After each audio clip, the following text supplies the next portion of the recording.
नमस्कार दोस्तों, स्वागत है आप सभी लोग का आपके अपने YouTube channel live study Allahabad पर। तो जैसा कि आपको पता है, प्रत्येक दिन शाम को 7 बजे से हम लोग इकोनॉमिक्स के प्रैक्टिस सेशन को करते हैं और साथ ही साथ हमारे इकोनॉमिक्स की जो दूसरी क्लास होती है वो आपको लाइव स्टडी इलाहाबाद के मोबाइल एप्लीकेशन पे देखने को मिलता है, जहाँ पे आपको इकोनॉमिक्स के अलग अलग बैच देखने को मिलेंगे और अलग अलग बैचेज में आपको आपके सिलेबस के अकॉर्डिंग इकोनॉमिक्स के कंप्लीट कंटेंट प्रोवाइड किए जा रहे हैं, ताकि कम समय में बेहतर ढंग से आप इकोनॉमिक्स को सीख पाएं, समझ पाएं और सफलता को सुनिश्चित कर पाएं। जैसे कि आपको आपके सिलेबस के अनुसार इकोनॉमिक्स की कंप्लीट थियरी पढ़ाई जा रही है, अलग अलग बैच चलाए जा रहे हैं और अलग अलग बैच में आपको आपके सिलेबस के अनुसार ही ये सारे कंटेंट दिए जा रहे हैं। जैसे कि आपको आपके बैच में आपके सिलेबस के अनुसार कंप्लीट थियरी पढ़ाई जा रही है। थियरी पढ़ना बहुत जरूरी होता है, क्योंकि जब तक आपकी थियरी कंप्लीट नहीं होती है तब तक बहुत प्रकार के कंफ्यूजन में आप फंसे रहते हैं। तो सिंपल, सटीक और साधारण भाषा में एक क्रम से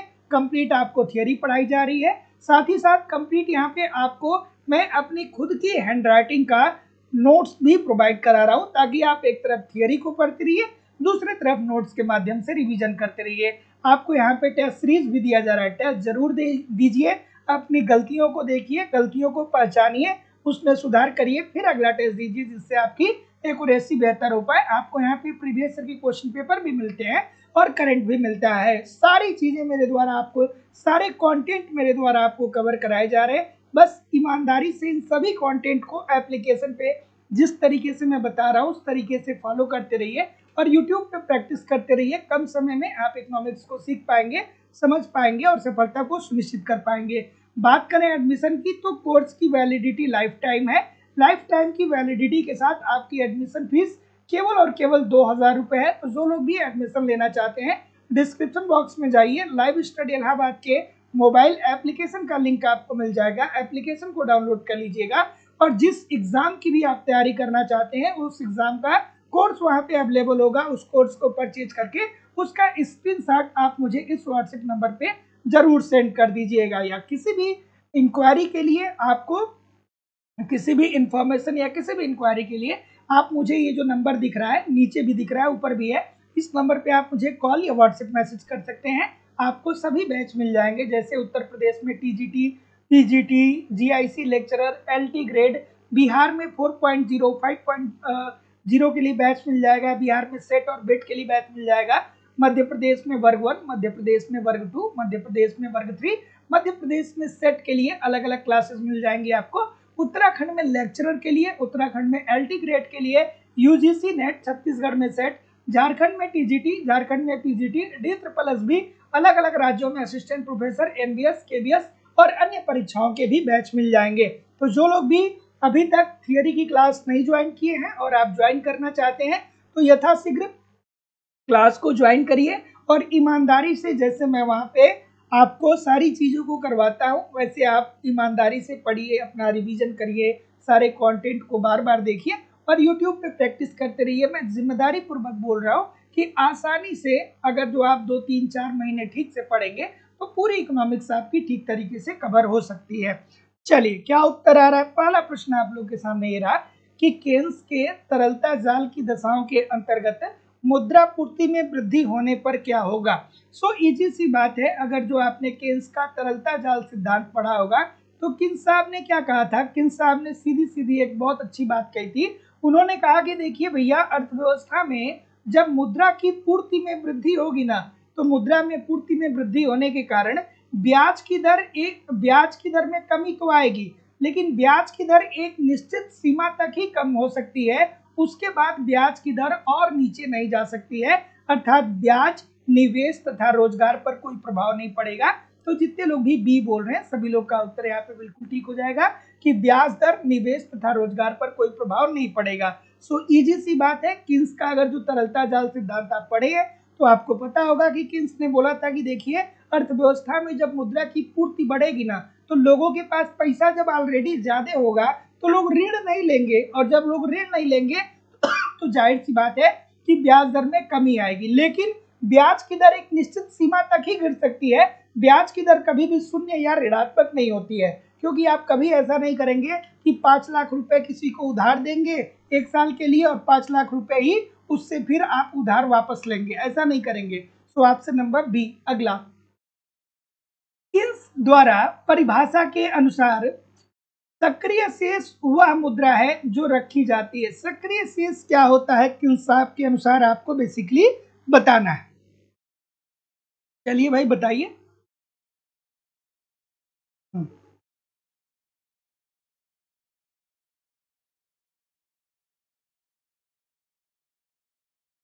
ठीक, अब देखिए आपको यहाँ पे 3 बातें पता होनी चाहिए कि अगर जो मैं आपसे ये पूछूं, अगर जो मैं आपसे एक प्रश्न करूं कि आप मुद्रा की मांग क्यों करते हैं, मुद्रा का मतलब क्या होता है? मुद्रा का मतलब जैसे आसान भाषा में मैं कहूँ नोट और सिक्के, तो नोट व सिक्के की मांग आप क्यों करते हैं? तो आप कहेंगे कि सर जी हमको वस्तुएं और सेवाओं को, हमें वस्तुओं और सेवाओं को खरीदना होता है, इसीलिए हम लोग मुद्रा की मांग करते हैं। लेकिन चूंकि किन्स साहब सैकड़ों साल पहले ये थ्योरी दिए थे, तो उन्होंने कहा था कि देखिए भैया मुद्रा की मांग 3 कारणों से होती है।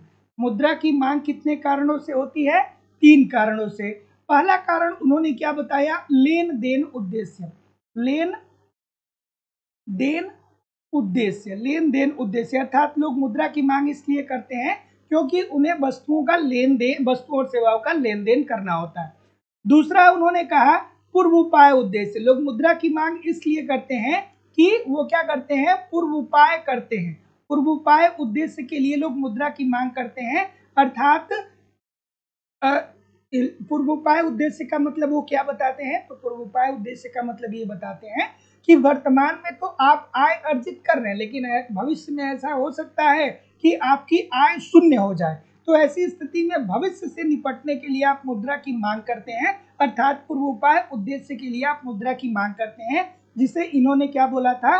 वर्षा दिवस की संज्ञा दिया था। ठीक है, जिसे इन्होंने वर्षा दिवस की संज्ञा दिया था कि लोग मुद्रा की मांग इसलिए करते हैं ताकि हो सकता है कि भविष्य में उनकी आय शून्य हो जाए, और आय शून्य हो जाए तो ऐसी स्थिति में लोग जब मुद्रा अपने पास रखे रहेंगे तो संकट की स्थिति में वो इस मुद्रा का प्रयोग कर पाएंगे। तीसरा उन्होंने क्या बताया कि लोग मुद्रा की मांग इसलिए करते हैं क्योंकि लोग सट्टा खेलते हैं, सट्टा उद्देश्य के लिए, और इसे मुद्रा की मांग का सबसे अनोखा क्रांतिकारी तत्व कहा। अनोखा क्रांतिकारी तत्व कहा, क्रांतिकारी तत्व कहा। ठीक है, और जो ये लेन देन उद्देश्य है और जो पूर्वोपाय उद्देश्य है, इसी को इन्होंने सक्रिय शेष की भी संज्ञा दी। इसी को इन्होंने क्या कहा? ये जो दोनों हैं, इसी को इन्होंने क्या कहा था कि यही होते हैं सक्रिय शेष, अर्थात ये ऐसे शेष होते हैं जिसका प्रयोग आप कभी भी कर सकते हैं। सो ऑप्शन नंबर, जितने लोग भी डी बोल रहे हैं सभी लोग का उत्तर ठीक हो जाएगा। तो याद रखिएगा कि किन्स साहब ने कहा था कि मुद्रा की मांग लोग 3 कारणों से करते हैं। पहला पूर्वोपाय उद्देश्य, पहला लेन देन उद्देश्य, मतलब लोग लेन देन करने के लिए मुद्रा की मांग करते हैं।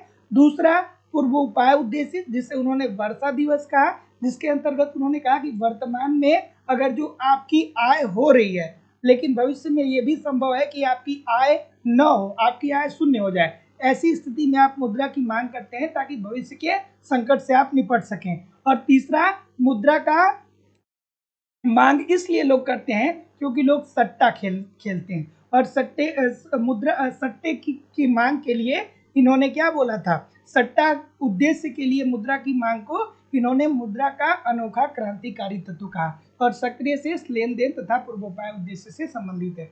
अगला प्रश्न आपके सामने ये रहा कि ब्याज तरलता परित्याग का प्रतिफल है। ये बात किसने कही थी? सभी लोग वीडियो को लाइक और शेयर कर दीजिए, और जो लोग भी चैनल पे नए हैं चैनल को सब्सक्राइब करके बेल आइकन को जरूर क्लिक कर दीजिए। इतने सारे लोग क्लास देख रहे हैं फिर भी लाइक और शेयर की संख्या बहुत कम है। सभी लोग एक बार वीडियो को लाइक शेयर कर दीजिए। अमित कुमार मौर्य जी, सर्वेश जी, तस्लीम जी, प्रियांशु जी, गणपत माली जी, सुनील दुबे जी, ठीक है, अविका जी, राजवीर सिंह जी। चलिए, बहुत तेजी से सबका उत्तर आ रहा है, सबका नाम पढ़ना पॉसिबल नहीं होता है, लेकिन सभी लोग वीडियो को लाइक शेयर कर दीजिए। तो इजी सी बात है, ये बात किसने कही थी? किन्स ने कहा था कि ब्याज तरलता परित्याग का पुरस्कार है। अब एक लाइन में बताऊंगा, पूरी जिंदगी भर आपको याद रहेगा।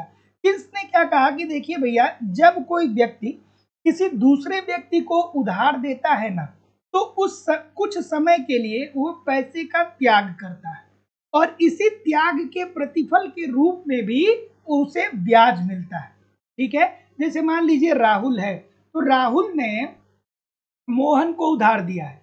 राहुल ने क्या किया है? मोहन को उधार दिया है। राहुल सपोज करिए कि 1 लाख रुपए मोहन को उधार देता है। राहुल ने क्या किया? मोहन को 1 लाख रुपए उधार दिया। कितने वर्ष के लिए? 1 वर्ष के लिए। इसका मतलब कि ये अब 1 लाख रुपए राहुल प्रयोग नहीं कर पाएगा, मोहन प्रयोग करेगा। इसका मतलब कि राहुल 1 साल के लिए 1 लाख रुपए का त्याग कर रहा है, क्योंकि राहुल ने पैसा तो मोहन को दे दिया है।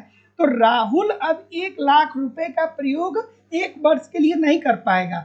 और जो ये 1 वर्ष के लिए जो मुद्रा का ये परित्याग कर रहा है, उसी के प्रतिफल के रूप में ये मोहन राहुल को मूलधन और प्लस ब्याज देगा। मूलधन प्लस ब्याज देगा। ठीक है, ऑप्शन नंबर ए। अगला, कि निम्नलिखित में से कौन सा अर्थशास्त्री ब्याज के सिद्धांत से संबंधित नहीं है? ब्याज के सिद्धांत से कौन सा संबंधित नहीं है? ये तो आसान सा प्रश्न है।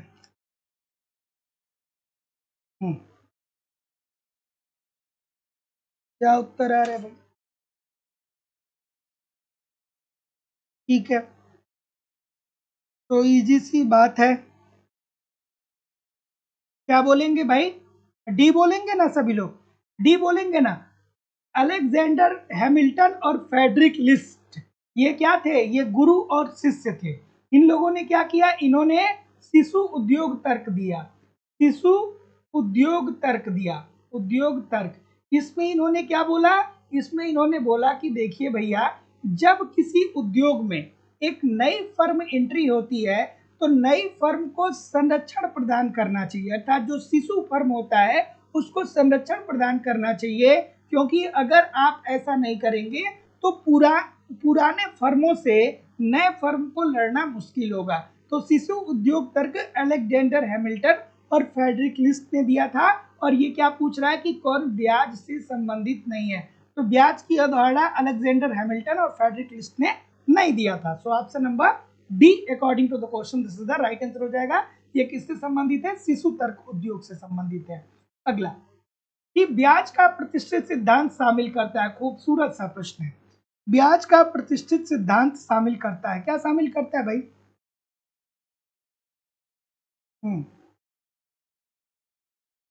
क्या उत्तर आ रहा है? ब्याज का प्रतिष्ठित सिद्धांत शामिल करता है।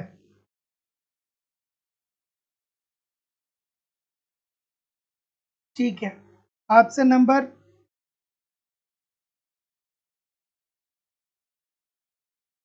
ठीक, तो इजी सी बात है। ऑप्शन नंबर, अब देखिए, ब्याज के प्रतिष्ठित सिद्धांत को किसने प्रतिपादित किया? तो ब्याज का प्रतिष्ठित सिद्धांत किसने दिया था? तो भैया मार्शल ने दिया था ना। मार्शल ने दिया था ना ब्याज का प्रतिष्ठित सिद्धांत। याद है कि भूल गए? ब्याज का प्रतिष्ठित सिद्धांत किसने दिया था? मार्शल ने दिया था। क्या कहा था मार्शल ने? अब 3 बातें यहाँ पे आपको ध्यान रखनी चाहिए। जो प्रतिष्ठित अर्थशास्त्री थे उनका कहना था कि ब्याज जो होता है वो केवल और केवल वास्तविक चरों पर निर्भर करता है। ठीक है, वास्तविक चर पर निर्भर करता है। केवल और केवल ब्याज का निर्धारण वास्तविक चर पे होता है। और वास्तविक चर में बहुत सारे चर शामिल होते हैं, जैसे लोग ऋण इसलिए लेते हैं ताकि लोग अपने बच्चे की शादी करना चाहते हैं, अपने लड़की की शादी करना चाहते हैं, या लोग कृषि करना चाहते हैं। और ये सारी की सारी चीजें क्या है? वास्तविक चर हो गई। तो जो प्रतिष्ठित सिद्धांत था वो ये बताता है कि ब्याज जो है वो केवल और केवल वास्तविक कारकों के द्वारा निर्धारित होता है। लेकिन जब 9 प्रतिष्ठित अर्थशास्त्री आते हैं, 9 प्रतिष्ठित, ठीक है, जब 9 प्रतिष्ठित अर्थशास्त्री आते हैं तो कहते हैं कि ब्याज के लिए रिस्पॉन्सिबल वास्तविक और मौद्रिक कारक दोनों होते हैं। वास्तविक प्लस मौद्रिक दोनों कारक होते हैं। उसके बाद तीसरा पॉइंट आपको पता होना चाहिए किन्स साहब का। किन्स साहब क्या कहते हैं? किन्स साहब जब आते हैं तो कहते हैं कि ब्याज दर एक विशुद्ध मौद्रिक घटना है। ब्याज दर एक विशुद्ध मौद्रिक घटना है। विशुद्ध मौद्रिक घटना है। ठीक है, इसका मतलब कि किन्स साहब का कहना यह था कि ब्याज ब्याज का निर्धारण केवल और केवल मुद्रा के कारण होता है, ठीक है ना। सो इजी सी बात है, ध्यान में रखिएगा, इंपॉर्टेंट है। मैं बता रहा हूं आपको कि ब्याज का जो प्रतिशत सिद्धांत है वो ये बताता है कि ब्याज का जो निर्धारण होता है वो वास्तविक चरों से प्रभावित होता है।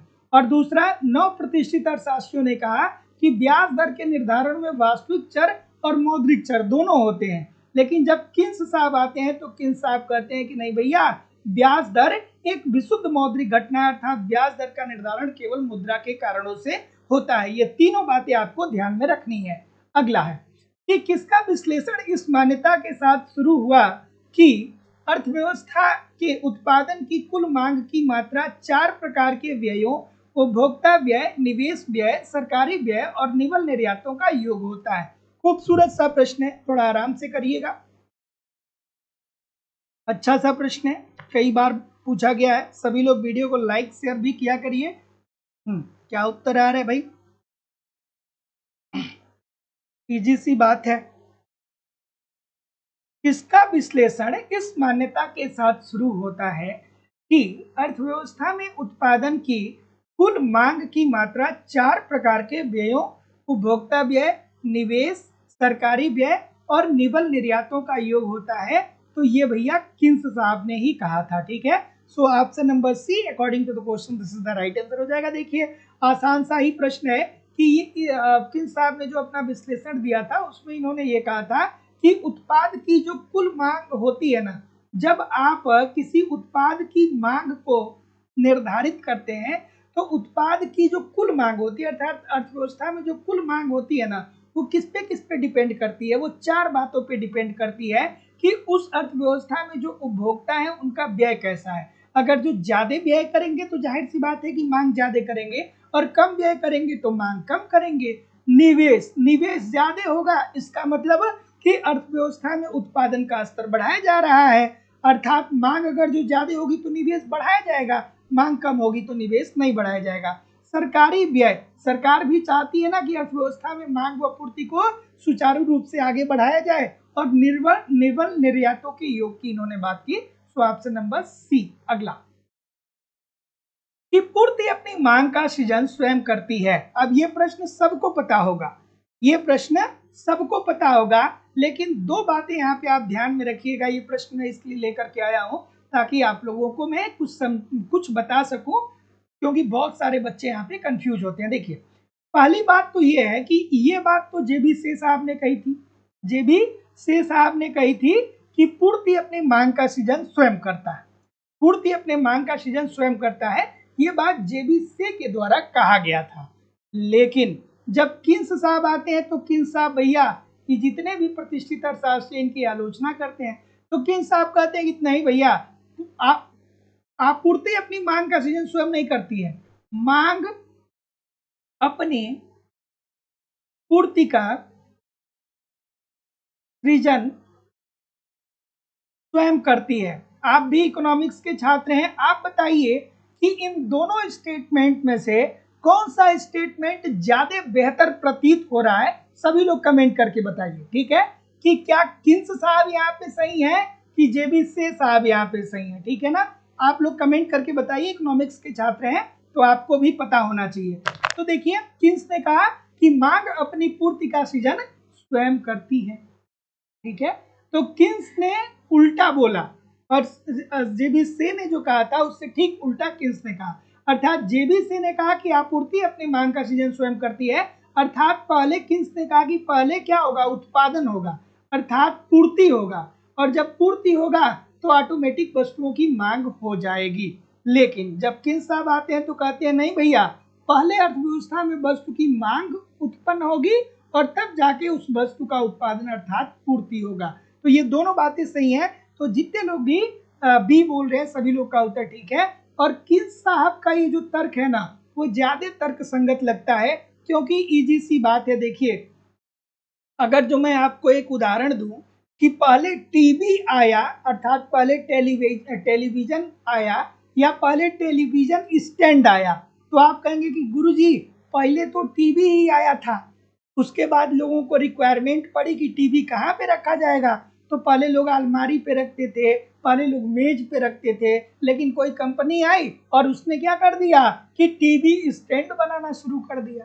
तो जब लोगों को महसूस हुआ कि हमें टीवी रखना है, तो उन लोगों ने फिर क्या करने लगा, वो लोग टीवी स्टैंड की मांग करने लगे, और जब टीवी स्टैंड की मांग हुई तो बहुत सारी कंपनियां आगे आके उसका उत्पादन भी की। So option number B. अगला इंसाफ ज्यादा बेहतर है। अगला है कि रोजगार के क्लासिकल सिद्धांत के संबंध में निम्नलिखित में से कौन सा कथन सत्य नहीं है। देखिए, इकोनॉमिक्स को व्यवहारिक भाषा में पढ़िए, है ना। जैसे मांग का नियम क्या कहता है, ये आप और हम अपने घरों में अप्लाई करते हैं, है कि नहीं। मांग का नियम क्या बताता है, बाजार का नियम क्या बताता है। तो हम लोग यही तो करते हैं ना कि जो वस्तु मांगी होती है उसको कम खरीदते हैं, और जो वस्तु सस्ती होती है उसको ज्यादा खरीदते हैं। टमाटर 5 रुपया किलो मिल गया तो खरीद लो, चटनी बन जाएगी है ना। टमाटर 5 रुपया किलो अगर जो मिल गया तो खरीद लो, 2-4 किलो चटनी बन जाएगी। और अगर जो वही टमाटर 80 रुपया पर केजी है तो फिर क्या होता है कि हाफ केजी ले लो। चलिए बताइए इस प्रश्न का उत्तर कि रोजगार के क्लासिकीय सिद्धांत में, सॉरी, रोजगार के क्लासिकीय सिद्धांत के संबंध में कौन सा कथन सही नहीं है। तो अगर जो आपने रोजगार का क्लासिकल सिद्धांत पढ़ा होगा तो इन्होंने क्या कहा था, इन्होंने कहा था कि देखिए भैया, ऑप्शन नंबर क्या बोल रहे हैं, ठीक है।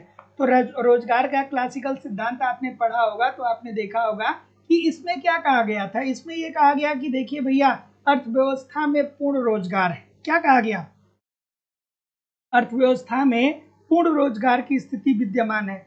साथ ही साथ सरकार का कोई हस्तक्षेप नहीं है, सरकार का हस्तक्षेप नहीं है, ठीक है। फिर उन्होंने क्या बोला कि अर्थव्यवस्था संतुलन की स्थिति में विद्यमान है। उन्होंने यह बचत को रिसाव मानता है नहीं भैया। इन लोगों ने क्या कहा था, इन लोगों ने कहा कि हमें मुद्रा का संचय करना चाहिए ताकि भविष्य में चल करके निवेश क्षमता हमारी बेहतर हो सके। So option number A according to the question this is the right answer होगा। अगला प्रश्न है, एक सेकेंड, कि अतिरेक मूल्य सिद्धांत का प्रतिपादन किया। एक लाइन में बताऊंगा, हमेशा आप याद रखेंगे, बस मेरे शब्दों को ध्यान से सुनिएगा। वीडियो को लाइक कर दीजिएगा, शेयर कर दीजिएगा, चैनल पे नए हैं तो चैनल को सब्सक्राइब करके बेल आइकन को जरूर क्लिक कर दीजिएगा। अतिरेक मूल्य सिद्धांत, ठीक है। अब अगर जो आपने कार्ल मार्क्स को पढ़ा होगा, किसको पढ़ा होगा, कार्ल मार्क्स को पढ़ा होगा, तो आप जानते होंगे कि अतिरेक मूल्य सिद्धांत किसने दिया था, कार्ल मार्क्स ने दिया था। क्या कहा गया इसमें, यह कहा गया कि देखिए भैया, अर्थव्यवस्था में जब उत्पादन हो रहा है तो उत्पादन के दो साधन हैं। एक तरफ क्या है, एक तरफ उद्यमी है अर्थात जो पैसा लगा रहा है, और दूसरी तरफ कौन है, दूसरी तरफ श्रमिक है अर्थात जो उत्पादन कर रहे हैं, जो मजदूरी कर रहे हैं। तो कार्ल मार्क्स ने ये कहा कि ये जो उद्यमी होता है ना, वो श्रमिकों की सीमांत उत्पादकता के बराबर उन्हें मजदूरी नहीं देता है। जैसे सपोज करिए कि एक श्रमिक हजारों रुपए की वस्तु का उत्पादन करता है, लेकिन उसे बदले में केवल और केवल 10 रुपया दिया जाता है। इसका मतलब क्या हुआ, इसका मतलब ये हुआ कि एक श्रमिक को उनकी सीमांत उत्पादकता के बराबर मजदूरी नहीं दी जा रही है। और जब सीमांत उत्पादकता के बराबर मजदूरी नहीं दी जा रही है तो यहाँ पे श्रमिक का क्या हो रहा है, शोषण हो रहा है। और श्रमिक जो अतिरेक उत्पन्न कर रहा है, श्रमिक जो अतिरेक उत्पन्न कर रहा है, वो अतिरेक उद्यमी अपने पास रख रहा है। अतिरेक क्या कर रहा है, उद्यमी अपने पास रख रहा है, और यही अतिरेक उद्यमी का लाभ होता है।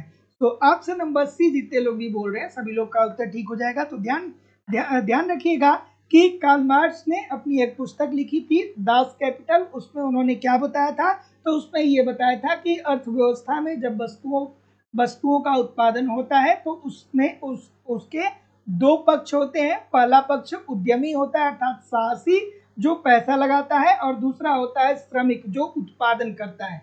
ऐसी स्थिति में जो पूंजीपति होता है अर्थात जो उद्यमी होता है, वो श्रमिकों को उसकी सीमांत उत्पादकता के बराबर मजदूरी नहीं देता है। और जब सीमांत उत्पादकता के बराबर मजदूरी नहीं देता है तो वो श्रमिकों का शोषण करता है, और यही श्रमिक जो है वो अतिरेक उत्पन्न करता है, और इसी अतिरेक को उद्यमी अपने पास रखता है, और यही अतिरेक उद्यमी का क्या होता है, लाभ होता है। यही बात अतिरेक मूल्य सिद्धांत में कार्ल मार्क्स के द्वारा कही गई थी। Option number C. अगला कि मजदूरी कोष सिद्धांत किसके द्वारा विकसित किया गया? खूबसूरत सा प्रश्न है, बहुत बार पूछा गया है अलग अलग परीक्षाओं में।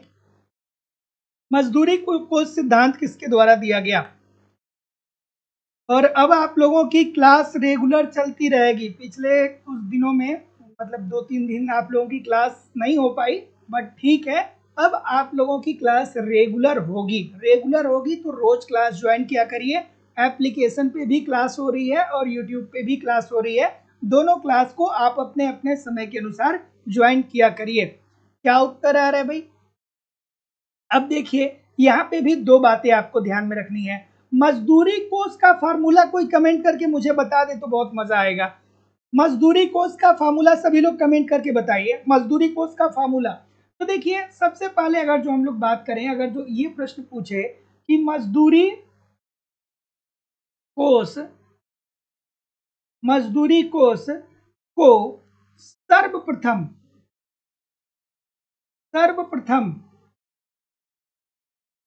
किसने बताया? तो ऐसी स्थिति में इसका उत्तर होगा एडम स्मिथ।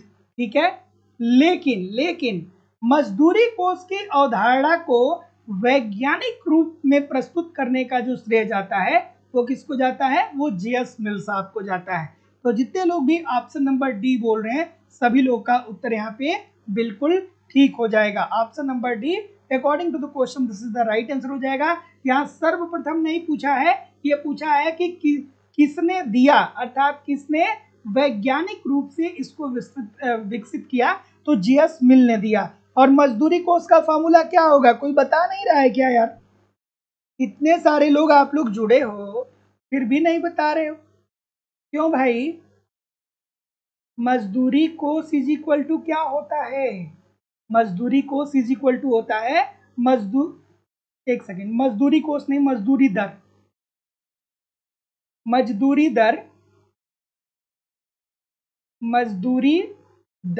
मजदूरी दर इज इक्वल टू क्या होता है? मजदूरी कोष अपान श्रमिकों की संख्या।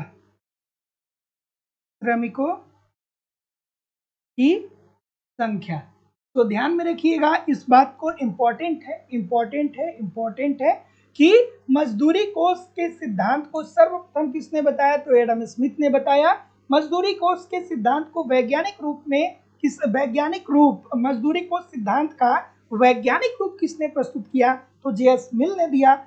मजदूरी दर क्या होता है? तो मजदूरी कोष अपान श्रमिकों की संख्या। अब आप कहेंगे सर जी मजदूरी कोष समझ में हमको नहीं आया कि मजदूरी कोष क्या होता है। तो भैया एडम स्मिथ और जेएस मिल ने कहा कि देखिए भैया, जब आप किसी वस्तु का उत्पादन करते हैं तो आप मजदूरों को मजदूरी देने के लिए एक कोष का निर्माण करिए, ठीक है, और इसी कोष में से आप मजदूरी दीजिए और देखिए श्रमिकों की इस मजदूरी कोष के अनुसार ही आप श्रमिकों की मात्रा को कम करिए या बढ़ाइए। सो ऑप्शन नंबर डी। अगला कि अभिकथन दिया गया है और तर्क दिया गया है, थोड़ा इंपॉर्टेंट है, आराम से इस प्रश्न का उत्तर सभी लोग करिए।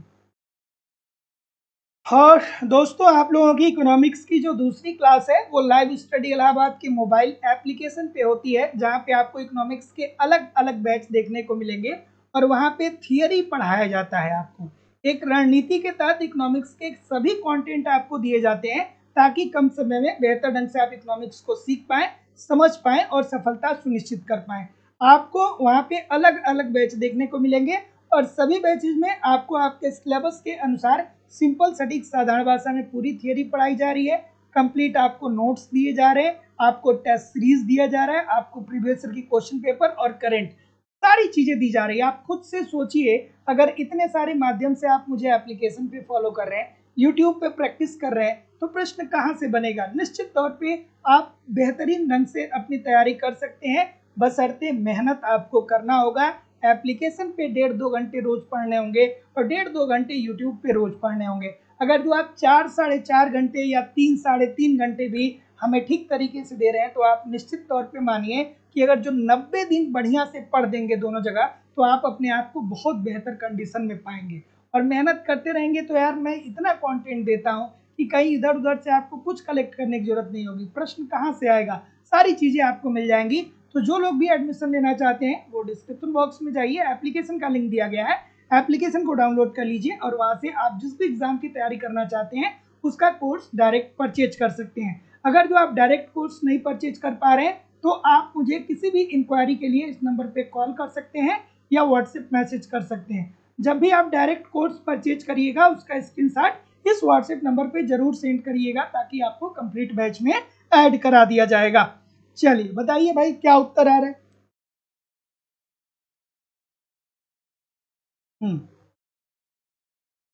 ये कहा जा रहा है, पहला प्रश्न है कि क्लासिकल मॉडल में निवेश मांग को आय अथवा रोजगार के परिवर्तनों से स्वतंत्र माना जाता है। देखिए कितने सारे लोग गलत कर रहे हैं।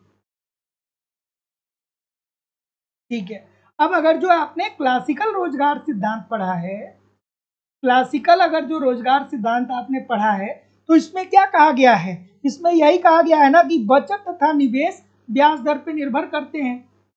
बचत तथा निवेश ब्याज दर पर निर्भर करते हैं, ब्याज दर पर निर्भर होता है। ये पढ़ा है कि नहीं पढ़ा है, अब यहीं पे थियरी की जरूरत पड़ेगी। ठीक है, और ब्याज की पूर्ण लोचशीलता के कारण बचत और निवेश जो होते हैं वो सदैव ही बराबर होते हैं। तो ऐसी स्थिति में इसका तो कोई सवाल ही नहीं बनता है। ये तो बात बिल्कुल गलत हो गई ना। जितने लोग भी यहाँ पे ऑप्शन नंबर ए की तरफ जा रहे हैं ये तो गलत हो गया ना, क्योंकि क्लासिकल अर्थशास्त्रियों ने क्या कहा था, यही तो कहा था ना कि बचत तथा निवेश ब्याज की दर पर निर्भर करता है। बचत तथा निवेश ब्याज की दर पर निर्भर करता है और ब्याज दर की पूर्ण लोचशीलता के कारण बचत और निवेश क्या होते हैं, बराबर होते हैं। तो ये बात तो यहाँ पे बिल्कुल गलत हो गई। उसके बाद आगे देखिए कि यहाँ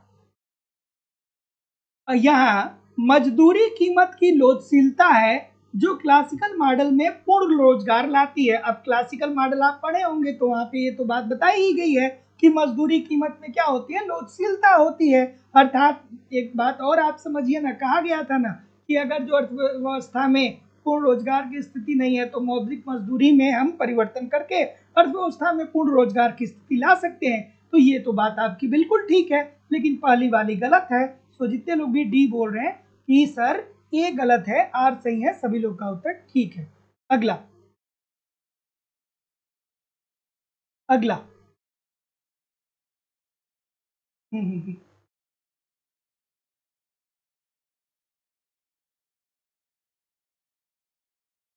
इस प्रश्न का उत्तर करिए। कोई कह रहा है सॉरी सर लेकिन आप फोटो शूट में अच्छे लग रहे थे। हाँ भाई, thank you very much everybody. सैकड़ों लोगों ने मेरे स्टेटस को लाइक किया था, थैंक यू।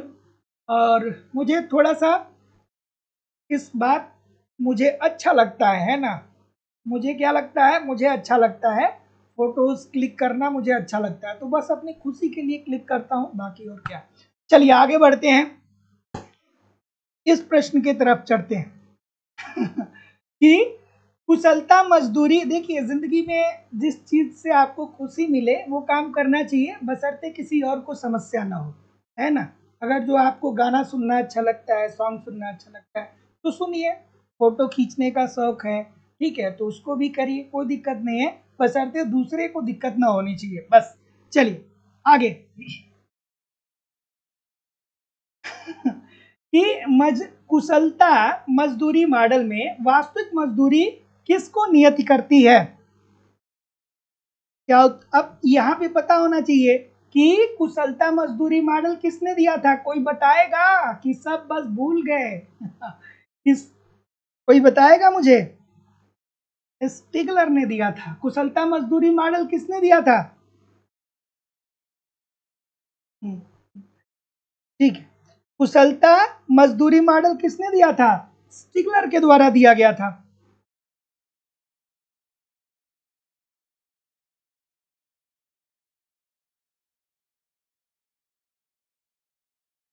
सॉरी, स्टिग्लिट्ज़ के द्वारा दिया गया था कुशलता मजदूरी मॉडल। ध्यान रखिएगा, थोड़ा सा मिस्टेक है यहाँ पे कि कुशलता मजदूरी मॉडल स्टिग्लिट्ज़ के द्वारा दिया गया था। इसमें इन्होंने क्या कहा, इन्होंने कहा कि निवेशक कर्मचारियों को बाजार संतुलन से अधिक मजदूरी प्रदान होता है, जिससे कर्मचारियों की कार्य कुशलता और गुणवत्ता में क्या होती है, बेहतरी होती है, और वो काम चोरी नहीं करते हैं। तो जितने लोग भी डी बोल रहे हैं सभी लोग का उत्तर यहाँ पे बिल्कुल ठीक हो जाएगा।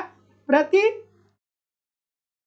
रुपए की प्रति वास्तविक मजदूरी के संदर्भ में मजदूर की कुशलता को क्या करती है, अधिकतम करती है। So option number D according to the question this is the right answer हो जाएगा। तो याद रखिएगा कि कुशलता मजदूरी मॉडल किसने दिया था, तो स्टिग्लिट्ज़ के द्वारा दिया गया था। इसमें यह कहा गया था कि देखिए भैया, जब एक मजदूर को आप पर्याप्त मजदूरी देंगे तो ऐसी स्थिति में वो गुणवत्तापूर्ण कार्य करेगा, वो चोरी नहीं करेगा, वो मेहनत से कार्य करेगा। सो ऑप्शन नंबर डी।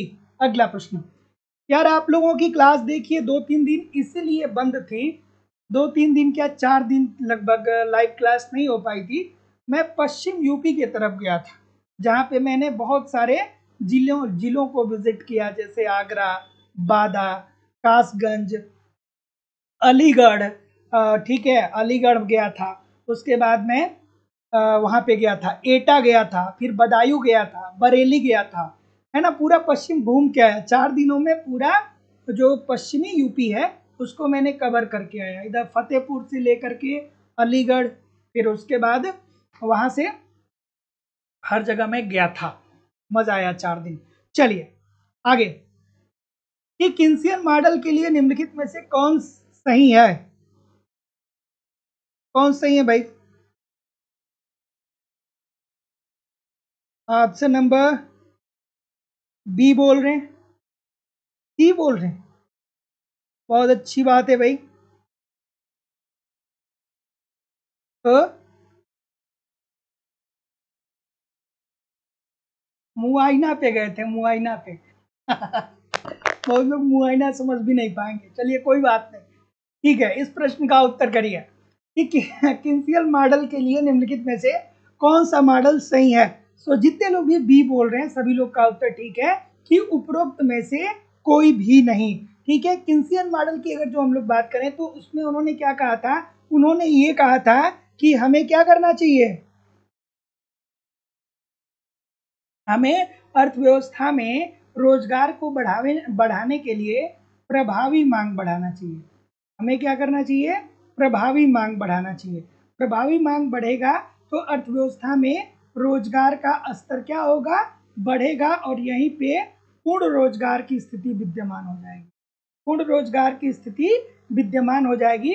और प्रभावी मांग कहाँ पे होगा, जहाँ पे अर्थव्यवस्था में समग्र मांग समग्र पूर्ति के बराबर हो जाए, समग्र मांग समग्र पूर्ति के बराबर हो जाए। So option number B according to the question this is the right answer हो जाएगा। अगला प्रश्न, अभिकथन और तर्क।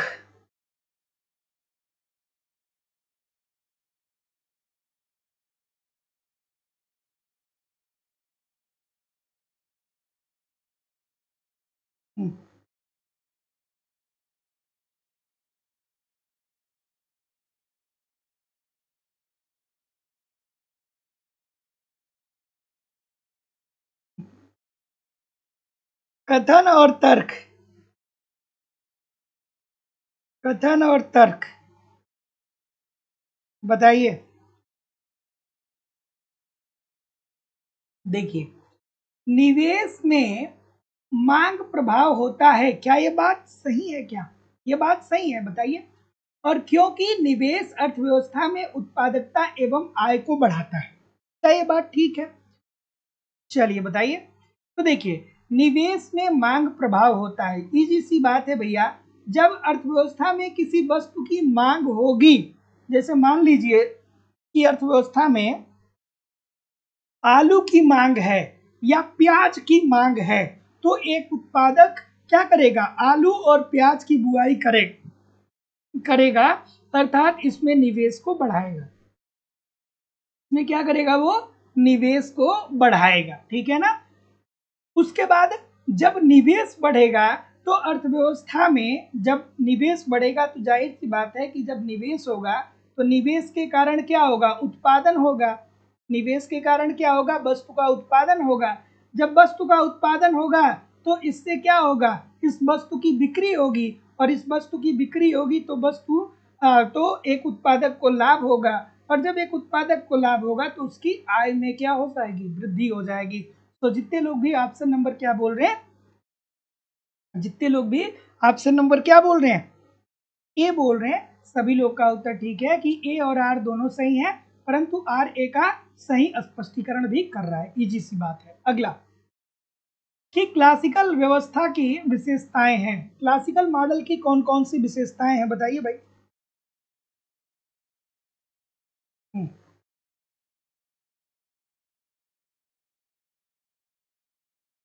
क्लासिकल मॉडल की विशेषताएं हैं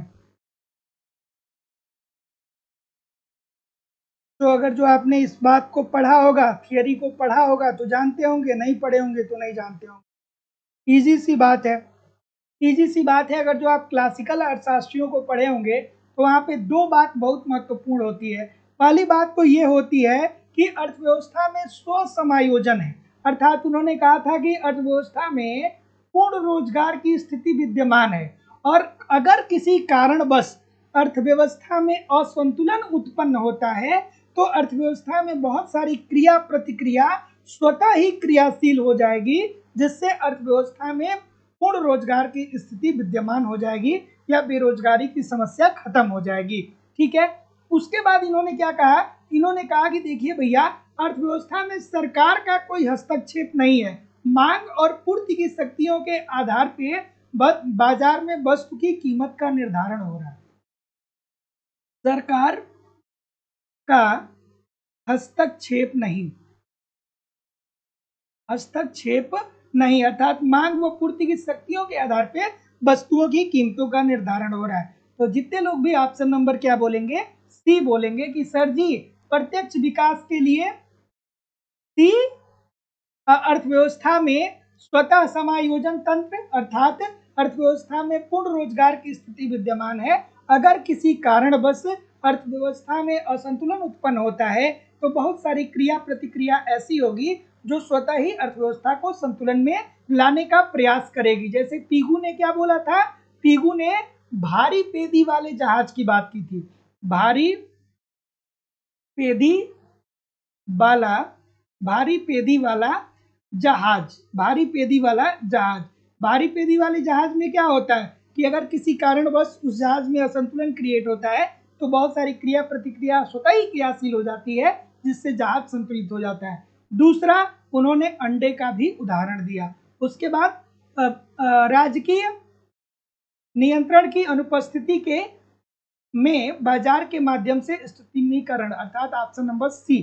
अगला, एक सेकेंड, थोड़ा सा इसे एडजस्ट करना होगा, रुक जाइएगा।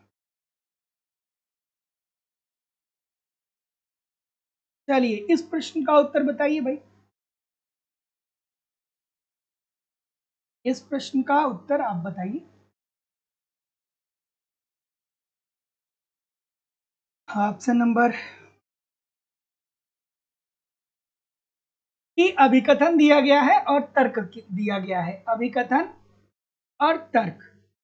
और देखिए, जितने लोग भी, मतलब जब आप एडमिशन लेते हैं एप्लीकेशन की क्लास पे, तो पहले आप कम से कम 90 डेज खूब अच्छे से पढ़िए। आप 90 दिन पढ़िए, आपके सारी कंफ्यूजन दूर हो जाएगी। 90 दिन कम से कम आप 2 घंटे 2 आवर्स जो है वो एप्लीकेशन पे पढ़िए, और 2 घंटे आप यूट्यूब पे पढ़िए। अगर आप कंसंट्रेशन के साथ इतना काम कर ले गए ना, तो 90 दिन बाद देखिएगा आप अपने आप को एक दूसरी स्थिति में पाएंगे, जहाँ पे आपको लगेगा कि अब तो मैक्सिमम चीज़ें मुझे समझ में आ रही है। बशर्ते 90 दिन रेगुलर 2-2 घंटे आपको पढ़ना होगा। मशीन आप नहीं है, मुझे भी मालूम है कि आप मशीन नहीं है, लेकिन हाँ ये है कि बीच में थोड़ा बहुत गैप होना चाहिए। ऐसा नहीं होना चाहिए कि 10 दिन नहीं पढ़े, 15 दिन नहीं पढ़े, ऐसा नहीं है। कभी काल हो जाता है, 1-2 दिन बुरा होता है, सबका होता है, लेकिन प्रयास करिए कि 90 का 90 दिन 2-2 घंटे एप्लीकेशन और 2 घंटे यूट्यूब पे पढ़ा जाए। इतना आप पढ़िए, देखिए मजा आ जाएगा। क्या उत्तर आ रहा है भाई? क्या उत्तर आ रहा है? बी बोल रहे हैं।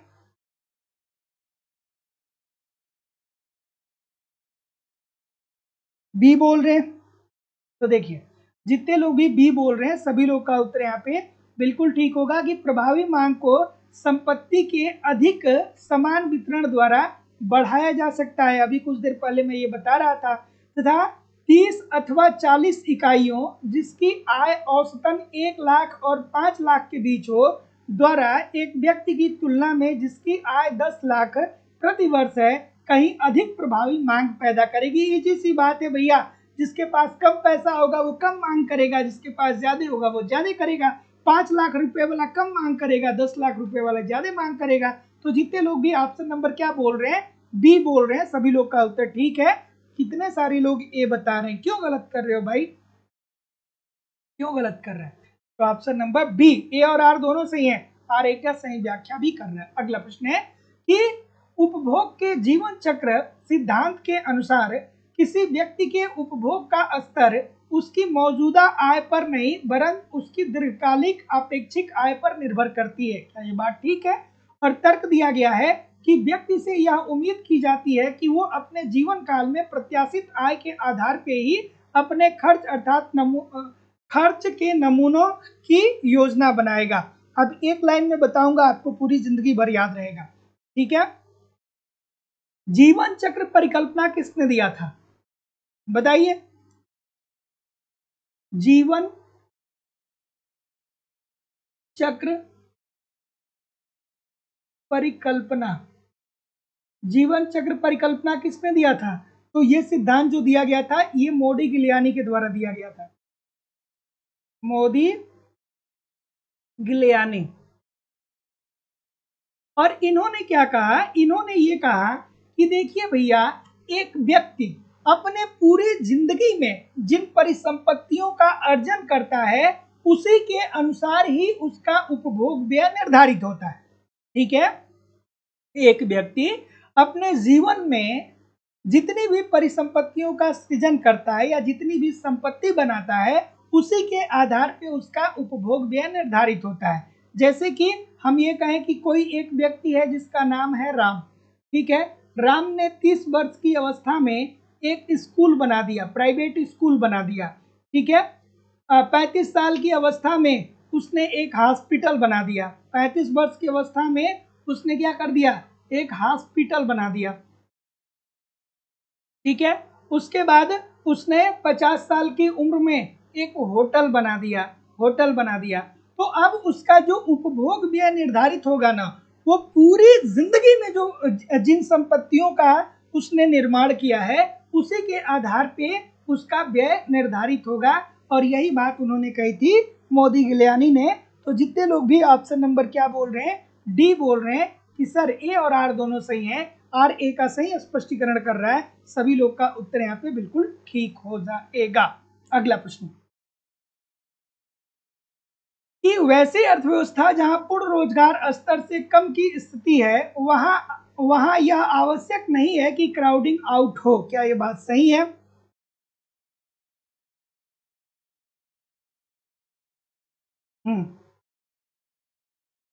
वैसी अर्थव्यवस्था जहां पूर्ण रोजगार स्तर से कम की स्थिति है वहां यह आवश्यक नहीं कि क्राउडिंग आउट इफेक्ट हो। सबसे पहले तो आपको पता होनी चाहिए कि क्राउडिंग आउट इफेक्ट क्या होता है। तो क्राउडिंग आउट इफेक्ट का मतलब यह होता है कि जब सरकार अपने व्यय में वृद्धि करती है तो उसके कारण निजी निवेश में कमी आ जाती है। जैसे मैं आपसे ये कहूँ कि सरकार अगर जो व्यय को अपने बढ़ाती है, सो इजी सी बात है, सरकार को आय भी तो चाहिए। सरकार व्यय कर रही है, मान लीजिए 1000 करोड़ रुपए सरकार अर्थव्यवस्था में डाल रही है, तो पैसा भी तो सरकार को चाहिए ना। तो सरकार आपके ऊपर टैक्स ज्यादा लगाती है, तो जब टैक्स ज्यादा लगाएगी तो निजी निवेश में कमी आ जाएगी। तो सरकारी व्यय में वृद्धि के परिणाम स्वरूप निजी निवेश में कमी को ही क्राउडिंग आउट इफेक्ट बोलते हैं। चलिए बताइए। क्या उत्तर आ रहा है? ऑप्शन नंबर ये ठीक है।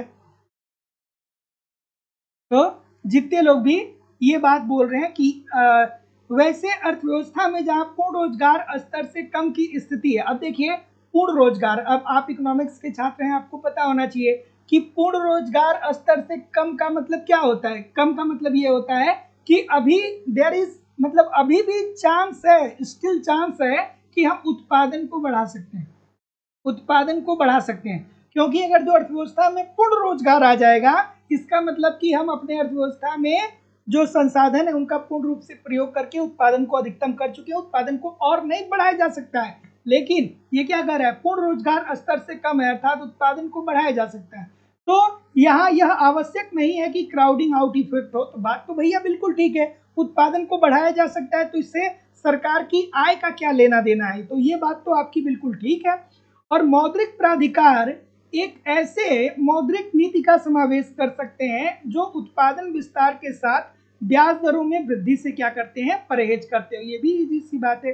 तो जितने लोग भी ऑप्शन नंबर क्या बोल रहे हैं, बी बोल रहे हैं कि ए और आर दोनों सही हैं, लेकिन आर ए की सही व्याख्या नहीं कर रहा है, सभी लोग का उत्तर ठीक है। अगला प्रश्न कि ट्विन डेफिसिट समस्या का अर्थ एक देश में निम्नलिखित का होना है। ट्विन डेफिसिट क्या होता है भाई? ट्विन डेफिसिट का मतलब क्या होता है? इजी सी बात है।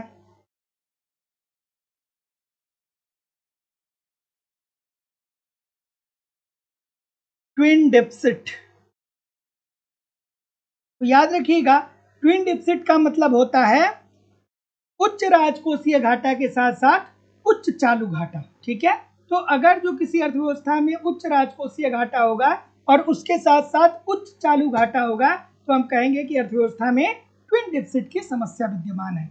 अगला प्रश्न कि यदि किसी सरकार का सकल राजकोषीय घाटा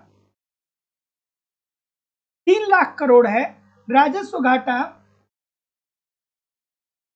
1,50,000 करोड़ है और ब्याज भुगतान 80,000 करोड़ है, तो उस वर्ष सरकार का प्राथमिक घाटा क्या होगा। अब देखिए, अगर जो इस प्रश्न को एक बार प्रैक्टिस कर लेंगे तो एग्जामिनेशन हॉल में ये बच्चों वाला प्रश्न लगेगा, और अगर जो प्रैक्टिस नहीं करेंगे तो आपको 2 घंटे भी दे दिया जाएगा, तो इस प्रश्न का उत्तर आप सही कर नहीं पाएंगे।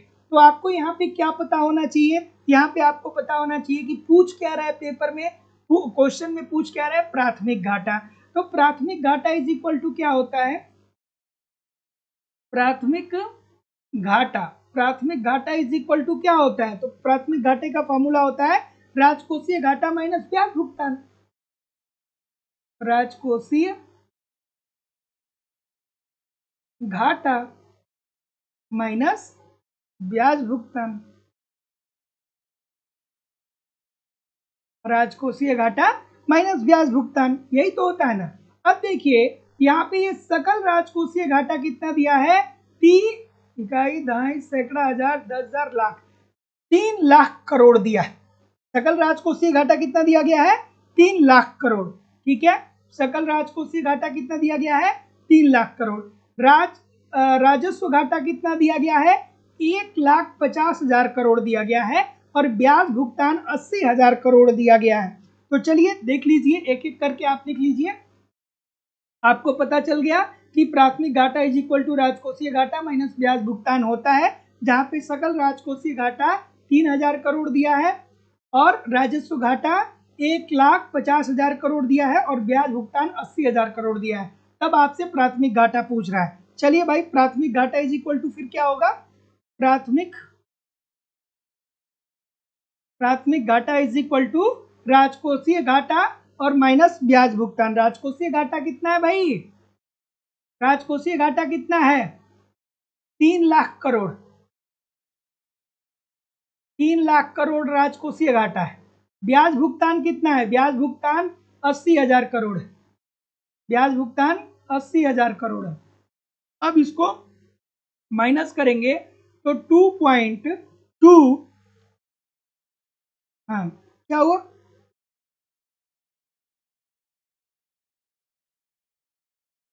2,20,000 करोड़ राइट आंसर यहाँ पे आ जाएगा। अर्थात जितने लोग भी ऑप्शन नंबर सी बोल रहे हैं सभी लोग का उत्तर यहाँ पे एब्सोल्युटली 100% ठीक है। अगला कि घाटे के बजट की स्थिति में जब घाटे की भरपाई करों से की जाती है तब बजट कहलाता है। देखिए कितना खूबसूरत सा प्रश्न है। चलिए भाई सभी लोग लाइक शेयर कर दीजिए। सुनीता गुप्ता जी, सुनीता शर्मा जी, रश्मि जी, रुचि जी, रितु चौहान जी, नौशाद अली जी, सिब्बू जी, संजय कुमार जी, ज्योति चौरसिया जी, भगवंती जी, भवानी शंकर जी, पारस कुमार जी, सर्वेश कुमार जी, सभी लोगों से निवेदन है कि बिहार वीडियो को लाइक शेयर किया करिए। चैनल पे नए हैं तो चैनल को सब्सक्राइब करके बेल आइकन को जरूर क्लिक कर दीजिए। क्या उत्तर आ रहा है भाई?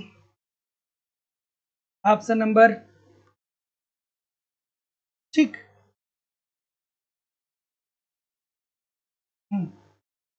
तो इसे हम लोग क्या बोलेंगे? संतुलित बजट। देखिए घाटे की बजट, घाटे का बजट क्या होता है? घाटे का बजट, घाटे का बजट इज इक्वल टू क्या होता है? घाटे के बजट का मतलब ये होता है कि सरकार की आय कम होती है लेकिन सरकार व्यय ज्यादा करता है। ठीक है, सरकार की आय कम होती है और सरकार व्यय करता है, व्यय ज्यादा करता है, जिसे हीनार्थ प्रबंध कहा जाता है। और इससे अर्थव्यवस्था में मुद्रा की पूर्ति बढ़ती है, जिससे अर्थव्यवस्था में मुद्रा स्फीति आ सकती है, लेकिन सीमित मात्रा में अर्थव्यवस्था के विकास के लिए इसका प्रयोग हम लोग करते हैं। तो घाटे के बजट का मतलब ये होता है कि सरकार अपनी आय से ज्यादा अर्थव्यवस्था में व्यय कर रही है। फिर अब ये क्या कर रहा है कि जब घाटे की भरपाई करों के माध्यम से की जाती है, अर्थात अब सरकार कर की दर को बढ़ा दिया है और अब जो घाटा हो रहा है वो घाटा नहीं हो रहा है, अर्थात सरकार की आय जो है वो सरकार के व्यय के बराबर हो गई है। तो इसे हम लोग क्या बोलेंगे? संतुलित बजट बोलेंगे।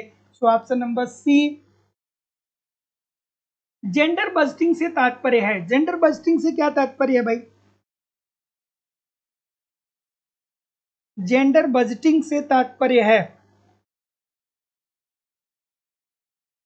जेंडर बजटिंग की बात हो रही है।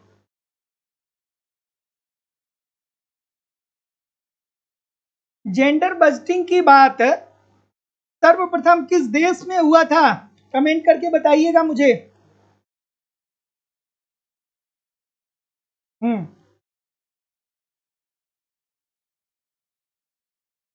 ऑस्ट्रेलिया। जेंडर बस्टिंग की शुरुआत कहाँ पे हुई थी? ऑस्ट्रेलिया में हुई थी।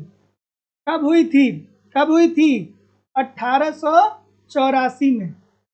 सोचिए 1884 में जेंडर बस्टिंग की शुरुआत ऑस्ट्रेलिया में हो गई थी और इसके अंतर्गत ये कहा गया कि जब सरकार बजट का निर्माण करे तो महिलाओं के लिए, अर्थात महिलाओं और बच्चों के लिए, खास करके इसमें महिलाओं और बच्चों का प्रावधान था कि सरकार जब बजट का निर्माण करे तो उसमें महिलाओं और बच्चों के विकास के लिए एक अलग बजट ले आए, जिससे जेंडर बजट कहा जाएगा। और ये बजट महिला और बच्चों के लिए, बच्चों के विकास के लिए बहुत ही महत्वपूर्ण होगा। So option number B. अगला कि अभिकथन दिया गया है और तर्क दिया गया है, बताइए भाई।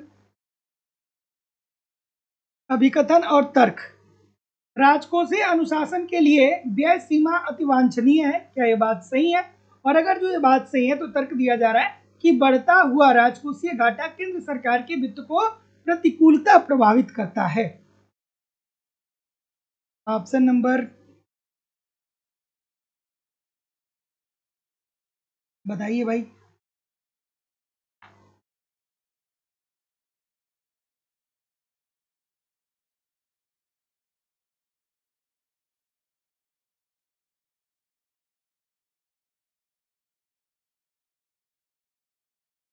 ठीक, तो इजी सी बात है। अब राजकोषीय अनुशासन के लिए व्यय सीमा अति वांछनीय है, क्या ये बात सही है?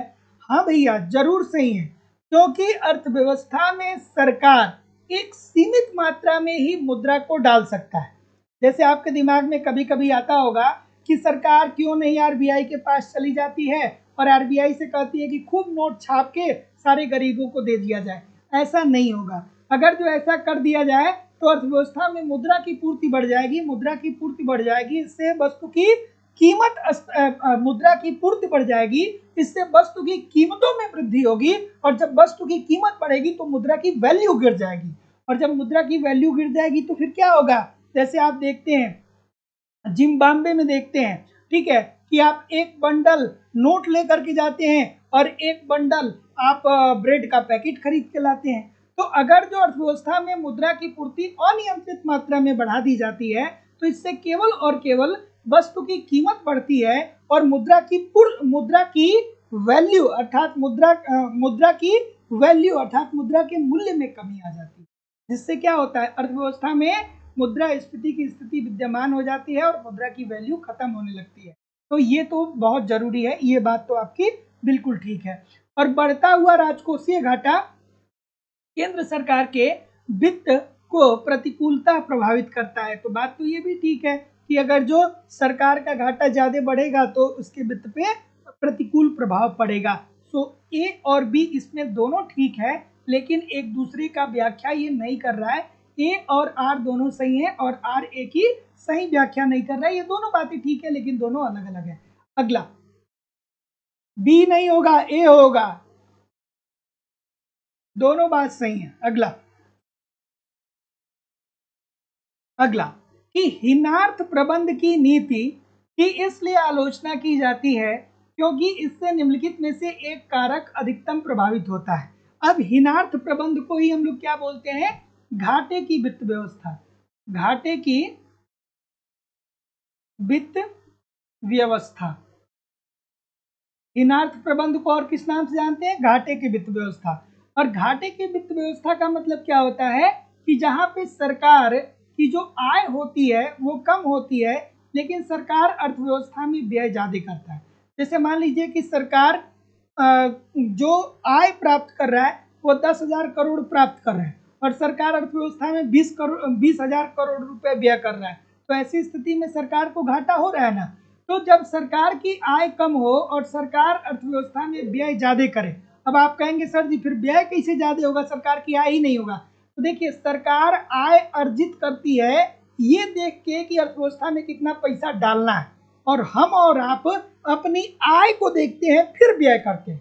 तो सरकार पहले व्यय करती है फिर आय अर्जित करती है, और हम और आप पहले आय अर्जित करते हैं फिर व्यय करते हैं। ये बात ध्यान में रखिएगा, ठीक है। तो घाटे की वित्त व्यवस्था में सरकार की आय कम होती है, सरकार व्यय ज्यादा करती है। अब जब सरकार व्यय ज्यादा करेगी तो अर्थव्यवस्था में मुद्रा की पूर्ति बढ़ेगी, अर्थव्यवस्था में मुद्रा की पूर्ति बढ़ेगी। अब मुद्रा की पूर्ति बढ़ेगी इसका मतलब क्या हुआ कि मान लीजिए कि 50,000 करोड़ सरकार डाल दी अर्थव्यवस्था में, तो 50,000 करोड़ किसी एक व्यक्ति के पास थोड़ी रहेगा, ये धीरे धीरे सर्कुलेट करके सबके पास चला जाएगा। तो मुद्रा की पूर्ति जब बढ़ जाएगी तो लोग क्या करेंगे कि बस लोगों की आय में वृद्धि हो जाएगी, और जब लोगों की आय में वृद्धि हो जाएगी तो लोगों की आय में वृद्धि होने के कारण लोग वस्तुओं की मांग को बढ़ा देंगे, और वस्तुओं की मांग को तो कोई भी बढ़ा सकता है। आप सैकड़ों वस्तु की मांग करते हैं लेकिन क्या आप किसी एक वस्तु का उत्पादन करते हैं? नहीं करते हैं। तो मांग आप बढ़ा देंगे लेकिन पूर्ति अगर जो कम हो जाएगी तो वस्तु की कीमत में वृद्धि आ जाएगी, और वस्तु की कीमत में वृद्धि आ जाएगी तो हम कहेंगे कि महंगाई आ गई है, और महंगाई को ही इकोनॉमिक्स की भाषा में मुद्रास्फीति बोलते हैं। अर्थात इससे क्या मिलेगा? मुद्रास्फीति को बढ़ावा मिलेगा। अगला कि राजकोषीय नीति के संबंध में निम्नलिखित में से कौन सा कथन सही नहीं है? राजकोषीय नीति के संबंध में सभी लोग वीडियो को लाइक शेयर किया करिए। भगवंती जी, जग्गू जी, शिवानी श्रीवास्तव जी, रश्मि तिवारी जी, ठीक है, शुभांकर कश्यप जी, सर्वेश कुमार जी, रुचि जी, सभी लोग एक बार वीडियो को लाइक शेयर कर दीजिए।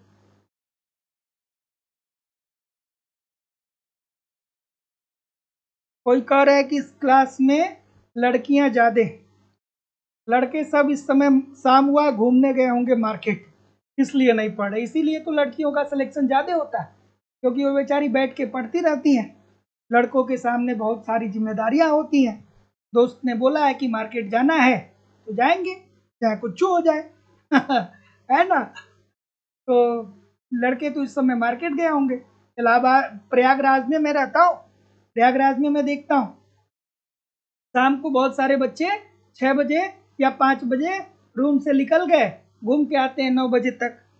अरे भाई अगर आप प्रयागराज में हैं चाहे कहीं भी हैं, 4 बजे पढ़ने बैठिए, 9 बजे तक पढ़िए, सुबह 7 बजे पढ़ने बैठिए, 12 बजे तक पढ़िए, 5 घंटा सुबह 5 घंटा शाम, तब जीवन का आनंद है, तब पढ़ाई का कोई मतलब है। बाकी चाय काफ़ी, खाना पीना सोना है तो भाई वो तो चलता रहेगा। क्या उत्तर होगा बताइए? कि राजकोषीय नीति के संबंध में निम्नलिखित में से कौन सा कथन सही नहीं है? तो राजकोषीय नीति के लिए कौन सा कथन सही नहीं है? तो जितने लोग भी ऑप्शन नंबर क्या बोल रहे हैं? डी बोल रहे हैं ना। तो देखिए, जब सरकार राजकोषीय नीति अपनाती है ना, तो सरकार का उद्देश्य ये होता है कि उस देश का आर्थिक विकास हो। देश के आर्थिक विकास करने के लिए राजकोषीय दर राजकोषीय नीति अपनाई जाती है। विनिमय नीति को इस राजकोषीय नीति विनिमय दर को स्थिर रखता है, ऐसा नहीं। विनिमय दर स्थिर रहेगा तो उससे देश का विकास थोड़ी होगा। अगला, राजकोषीय नीति का तात्पर्य है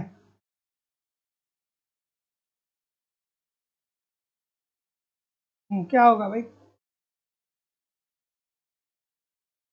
और देखो, थोड़ा स्मार्ट बनिए। थोड़ा सा क्या होना चाहिए, आपको स्मार्ट बनना है। स्मार्ट बनने का मतलब ये होता है कि कोई भी काम करिए यार, थोड़ा सा जल्दी करिए, है ना। जैसे मैं बहुत सारे लोग को देखता हूँ, बहुत सारे लोग को मैं देखता हूँ कि कोई खाना बना रहा है, कोई सब्जी काट रहा है, तो 4 घंटा उसी में लगा हुआ है। अरे भाई, खाना बनाने में आपको, भोजन पकाने में आपको 40 मिनट से ज़्यादा नहीं लगना चाहिए, है ना। आधे घंटे 40 मिनट बहुत होता है। 2 4 5 लोगों के लिए 40 मिनट बहुत होता है।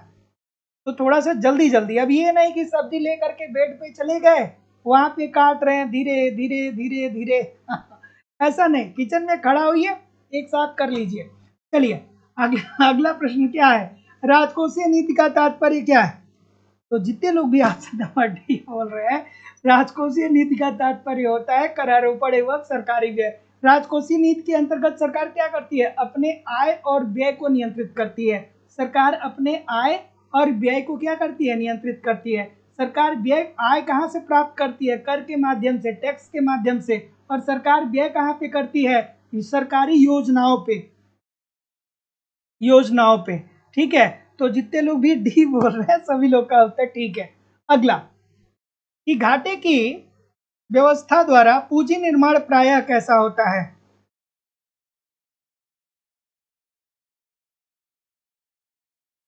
क्या उत्तर होगा भाई?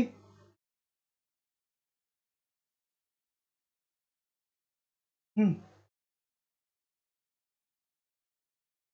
कि घाटे की व्यवस्था द्वारा, ठीक है, खूब बात करिए, खूब बात करिए। जो जो बात कर रहा है, रिजल्ट आएगा तो मैं पूछूंगा। रिजल्ट आएगा तो मैं पूछूंगा, जितने भी बातूनी यहाँ जुड़े हैं ना, सबसे पूछूंगा मैं। घाटे की वित्त व्यवस्था द्वारा पूंजी निर्माण प्रायः क्या होता है? तो अभी तो मैंने आपको बताया कि घाटे की वित्त व्यवस्था के अंतर्गत क्या होता है? सरकार अपनी आय से ज्यादा अर्थव्यवस्था में व्यय करता है। और जब सरकार अपनी आय से ज्यादा अर्थव्यवस्था में व्यय करता है, तो इससे अर्थव्यवस्था में मुद्रा की पूर्ति बढ़ जाती है। मुद्रा की पूर्ति बढ़ जाती है तो लोग अपने मांग को बढ़ा देते हैं। मांग को लोग बढ़ा देते हैं और मांग के अनुसार अगर जो उत्पादन अर्थात पूर्ति में वृद्धि नहीं होती है, तो वस्तु की कीमतों में वृद्धि हो जाती है। वस्तु की कीमत बढ़ती है तो हम कहते हैं कि महंगाई आ गई है। और महंगाई को ही इकोनॉमिक्स की भाषा में मुद्रास्फीति कहा जाता है। महंगाई को ही क्या कहा जाता है? मुद्रास्फीति कहा जाता है। तो जितने लोग भी ऑप्शन नंबर क्या बोल रहे हैं? ए बोल रहे हैं, सभी लोग का उत्तर यहाँ पे बिल्कुल ठीक हो जाएगा। तो घाटे की वित्त व्यवस्था द्वारा पूंजी निर्माण प्रायः क्या होता है? स्फीतिकारी होता है। क्यों? क्योंकि जब सरकार घाटे की वित्त व्यवस्था अपनाती है तो इसका मतलब यह है कि सरकार अपनी आय से ज्यादा अर्थव्यवस्था में व्यय कर रहा है, अर्थात अर्थव्यवस्था में मुद्रा की पूर्ति बढ़ रही है। मुद्रा की पूर्ति बढ़ रही है तो पैसा सबके पास जाएगा। पैसा सबके पास जाएगा तो सभी लोग मांग करेंगे। मांग तो सभी लोग कर सकते हैं, लेकिन क्या उत्पादन सभी लोग कर सकते हैं? नहीं कर सकते हैं। तो जब किसी वस्तु की मांग ज्यादा होगी, पूर्ति कम होगा, तो वस्तु की कीमत बढ़ेगी। वस्तु की कीमत बढ़ेगी तो हम कहेंगे महंगाई आ गई, और महंगाई को इकोनॉमिक्स की भाषा में मुद्रास्फीति कहा जाएगा। ऑप्शन नंबर ए। अगला, घाटे की वित्त व्यवस्था का प्रयोग होता है। घाटे की वित्त व्यवस्था का प्रयोग कब होता है भाई? लाइक शेयर करते रहा करिए, इतने सारे लोग क्लास देख रहे हैं फिर भी लाइक और शेयर की संख्या बहुत कम है।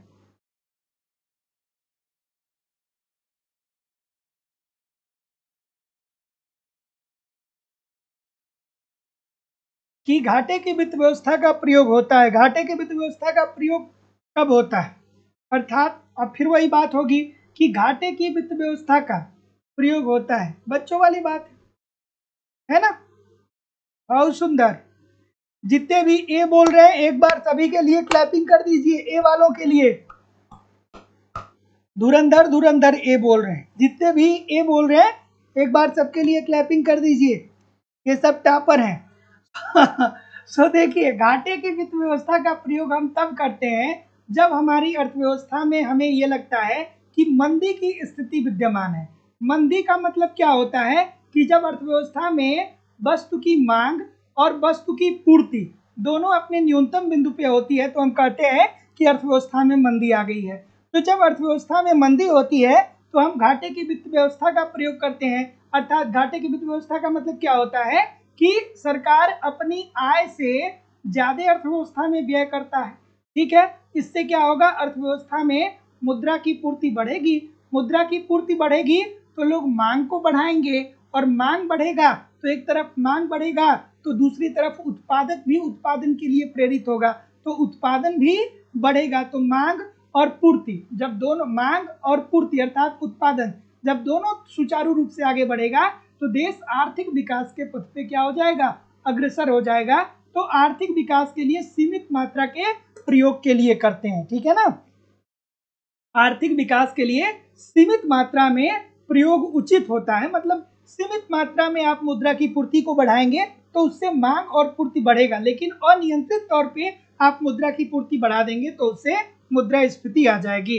ऐसे ही बहुत सारे लोगों की जिंदगी क्या हो जाती है, खराब हो जाती है।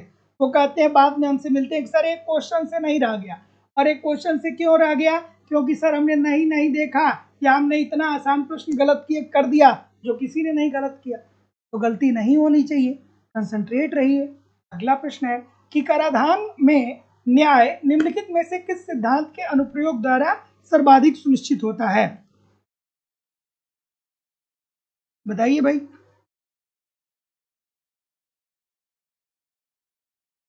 तो इजी सी बात है, समान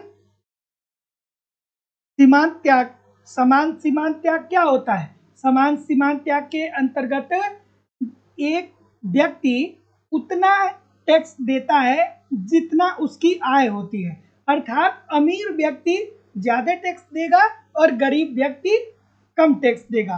अर्थात समान सीमांत त्याग ये हमें क्या बताता है कि आप अपनी आय के आधार पे टैक्स दे रहे हैं। अर्थात अगर जो आपकी आय ज्यादा है तो आप ज्यादा टैक्स दे रहे हैं, आपकी आय कम है तो आप कम टैक्स दे रहे हैं। जैसे आप कपिल शर्मा को देखिए या अक्षय कुमार को देखिए या जितने भी हमारे सेलिब्रिटी हैं उनको देखिए, तो वो करोड़ों करोड़ों रुपए का टैक्स देते हैं। लेकिन हम लोग क्या है भाई, हम लोग मिडिल क्लास से आते हैं, हम लोग महीने में 2-4 हजार टैक्स दे दें वही बहुत बड़ी बात है। तो जितने लोग भी ए बोल रहे हैं सभी लोग का उत्तर ठीक हो जाएगा। अगला कि एडम स्मिथ द्वारा कराधान के किन नियमों का प्रतिपादन किया गया था। अब एडम स्मिथ ने कराधान के 4 नियम दिए थे, कौन कौन से दिए थे कमेंट करके बताइए।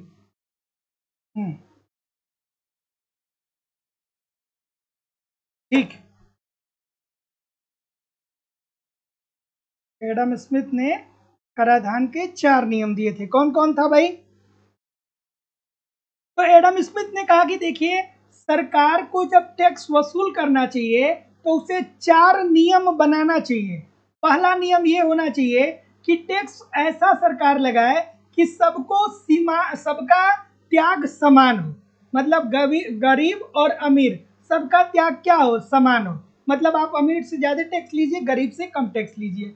उसके बाद जब सरकार टैक्स का निर्धारण करे, जब जनता से सरकार टैक्स वसूले तो एक निश्चित समय दे दे, ठीक है, या एक सर्टेन उसे निश्चित कर दे कि आपको कितना टैक्स देना है और कब टैक्स देना है। और तीसरा नियम उन्होंने कहा सुविधा का नियम, अर्थात सरकार इस तरीके से टैक्स वसूल की करे कि जो टैक्स पेयरों के लिए सुविधाजनक हो। और चौथा, मितव्ययता का नियम, जिसमें उन्होंने कहा कि सरकार को जनता से कम टैक्स वसूल करना चाहिए, अर्थात ऑप्शन नंबर बी। अगला, कर भार पर मसग्रेव का विचार निम्नलिखित में से कौन सा है? चलिए भाई, मसग्रेव साहब ने कर के संदर्भ में कौन सी बात कही थी, बताइए।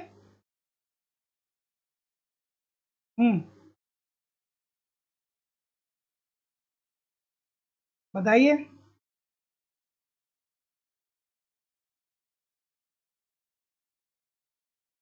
ठीक है, तो अब मसदेव को आप पढ़े होंगे तो जानते होंगे, नहीं पढ़े होंगे तो नहीं जानते होंगे, इजी सी बात है। अब यहाँ पे पढ़ना चाहिए। मसदेव साहब ने 3 प्रकार के सरकार के कार्य बताए थे, कौन कौन से बताए थे आप कमेंट करके बताइए। और इन्होंने क्या कहा था? इन्होंने ये कहा था कर भार के संदर्भ में कि बजट नीति में परिवर्तन के कारण निजी उपयोग हेतु आय के वितरण में परिवर्तन। ठीक है, तो ऑप्शन नंबर सी। तो याद रखिएगा, इस बात को आसान भाषा में बता रहा हूं कि कर भार पर मसग्रेव का विचार है कि बजट नीति में परिवर्तन के कारण निजी उपयोग हेतु आय के वितरण में परिवर्तन हो जाता है। तो ऑप्शन नंबर, जितने लोग भी सी बोल रहे हैं सभी लोग का उत्तर एब्सोल्युटली यहाँ पे ठीक हो जाएगा। अगला प्रश्न, कि भारत में निम्नलिखित करों को लागू करने के कालक्रमानुसार क्रम में व्यवस्थित करिए। चलिए भाई, व्यवस्थित करके बताइए।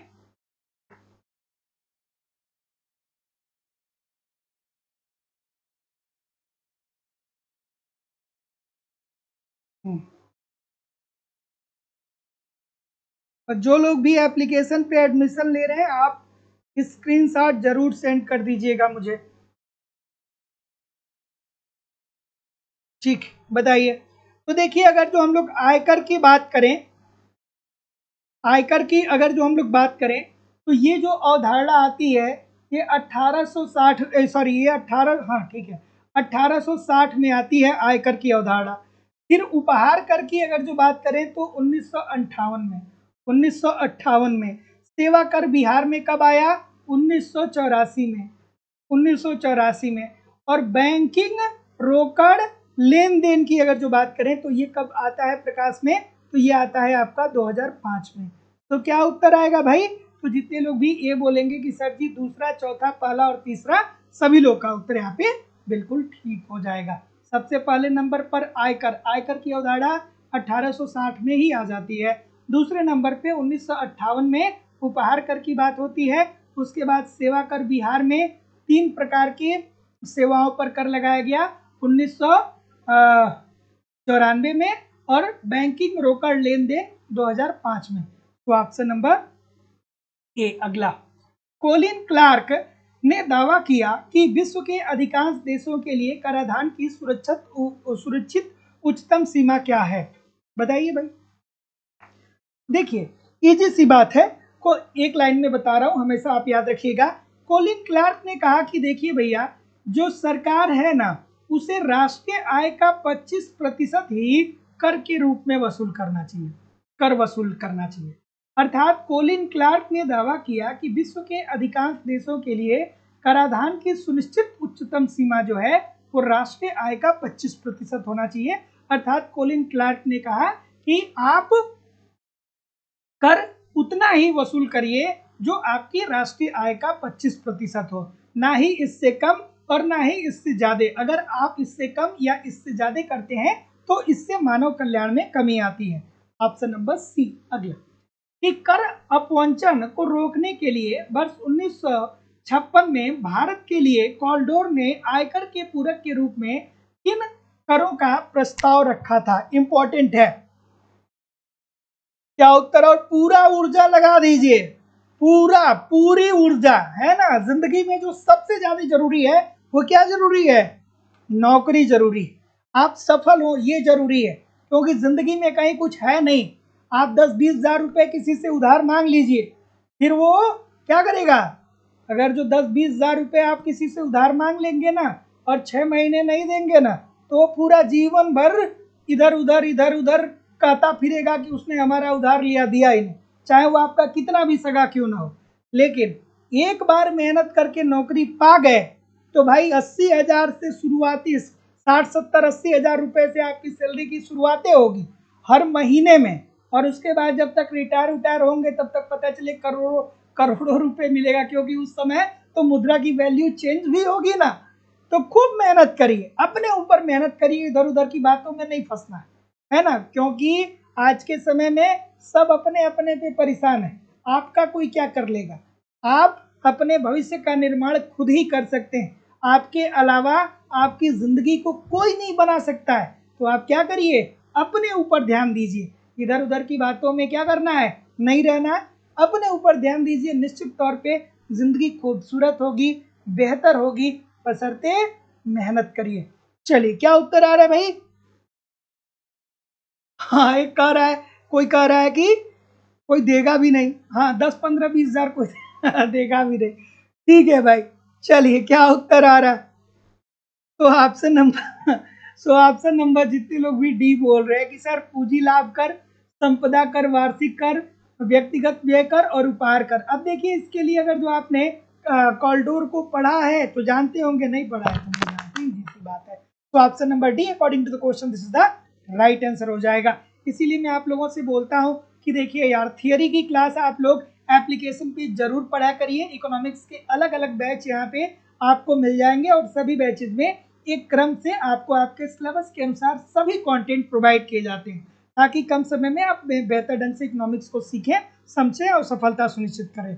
पूरी थियरी पढ़ाई जा रही है, बिल्कुल सिंपल सटीक साधारण भाषा में। जो भी बच्चे यहाँ पे पढ़ रहे हैं उनको पता होगा, बिल्कुल सिंपल सटीक साधारण भाषा में आपको थियरी पढ़ाई जा रही है। मेरी खुद की हैंड राइटिंग का मैं नोट्स दे रहा हूँ, आपको टेस्ट सीरीज दिया जा रहा है, आपको प्रीवियस ईयर के क्वेश्चन पेपर दिए जा रहे हैं, आपको करंट दिए जा रहे हैं, कुछ नहीं छूटेगा भाई। बस आप इन सभी चीज़ों को, सभी कंटेंट को ठीक तरीके से एप्लीकेशन पे फॉलो करिए, यूट्यूब पे प्रैक्टिस करते रहिए। कम समय में बेहतर ढंग से आप इकोनॉमिक्स को सीख पाएंगे, समझ पाएंगे, सफलता सुनिश्चित कर पाएंगे। लाइफ टाइम की वैलिडिटी के साथ एडमिशन फीस केवल और केवल 2,000 रुपये है। तो जो लोग भी एडमिशन लेना चाहते हैं, डिस्क्रिप्शन बॉक्स में जाइए, लाइव स्टडी इलाहाबाद की मोबाइल एप्लीकेशन का लिंक मिल जाएगा, एप्लीकेशन को डाउनलोड कर लीजिए और वहाँ से डायरेक्ट कोर्स को परचेज कर सकते हैं। अगर जो आप डायरेक्ट कोर्स नहीं परचेज कर पा रहे हैं, किसी भी प्रकार की आपकी इंक्वायरी है, तो आप मुझे इस नंबर पे कॉल कर सकते हैं या व्हाट्सएप मैसेज भी कर सकते हैं। चलिए, क्या उत्तर आ रहा है भाई? क्या उत्तर आ रहा है? यथार्थ मुद्रा। तो यथार्थ मुद्रा को हम लोग क्या बोलते हैं? पदार्थ मुद्रा भी बोलते हैं। पदार्थ मुद्रा या यथार्थ मुद्रा का मतलब यह होता है ऐसी मुद्रा जिसका आंतरिक व बाह्य मूल्य बराबर हो। ठीक है, तो यथार्थ मुद्रा या पदार्थ मुद्रा ऐसी मुद्रा होती है जिसका आंतरिक और बाह्य मूल्य बराबर हो। अब इसका मतलब क्या हुआ? जैसे मान लीजिए कि 5 रुपए का जो सिक्का है, तो 5 रुपए के सिक्के में जो धातु लगा है, उस धातु को 5 रुपए के सिक्के में जो धातु लगा है, अगर उसकी भी वैल्यू 5 ही रुपए की है और सिक्के की भी वैल्यू 5 ही रुपए की है, तो हम कहेंगे वो पदार्थ मुद्रा है। तो ऑप्शन नंबर बी। अगला, मुलायम मुद्रा से क्या आशय है भाई? मुलायम मुद्रा क्या होता है?